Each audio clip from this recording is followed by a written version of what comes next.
Coucou tout le monde, donc je fais cette vidéo pour les débutants, débutantes, pulipiens, pulipiennes. Donc voilà, c'est pour vous aider tout simplement à en savoir mieux sur les pulipes. Donc tout d'abord je vais vous montrer toutes les parties qu'on peut customiser d'une doll. Également comment ça s'appelle, etc. Enfin bref, un peu de tout. Donc c'est parti! Donc première chose, les parties d'une doll que l'on peut customiser.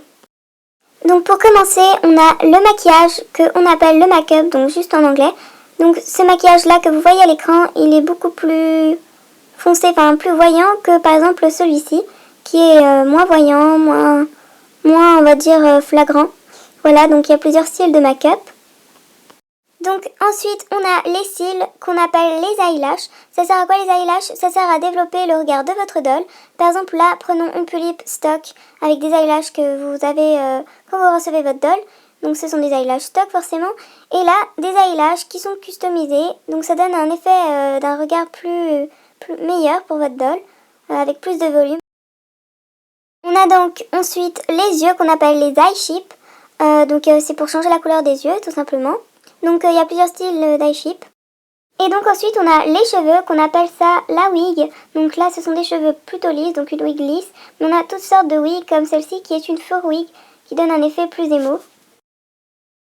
Ensuite on a la face plate qui est très importante, qui est donc le visage de la doll.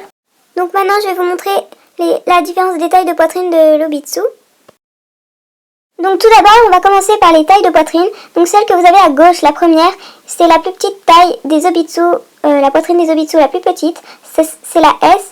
Celle du milieu, c'est la M. Et la dernière, c'est la L. Donc la taille M, elle est moyenne. Et la taille L, c'est pour si vous voulez que votre doll aille une grosse poitrine. Donc maintenant, je vais vous montrer la différence entre un Obitsu white et un Obitsu naturel. Donc comme vous pouvez le voir, l'Obitsu à gauche, tout au fond à gauche, il est plus blanc que l'Obitsu tout au fond à droite, qui est plus foncé. Donc l'Obitsu blanc qui est à gauche, tout au fond, on appelle ça un Obitsu white. Et pour l'Obitsu tout au fond à droite, on appelle ça un Obitsu naturel. Donc après, ça dépend de la tête de votre doll, si elle a une tête plus claire ou plus foncée. Donc maintenant, je vais vous faire la différence entre un Obitsu et le corps stock. Donc comme vous pouvez le voir, à gauche c'est un corps stock et à droite un Obitsu. Donc vous voyez la différence comme quoi on peut mieux articuler avec un Obitsu, on peut plier les jambes jusqu'aux fesses.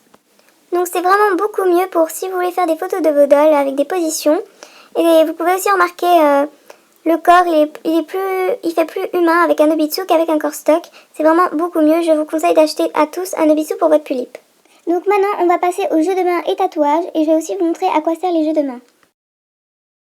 Donc les jeux de main sont achetés avec l'Obitsu ou à part de l'Obitsu. Ça sert tout simplement à avoir d'autres formes de main pour votre pulipe.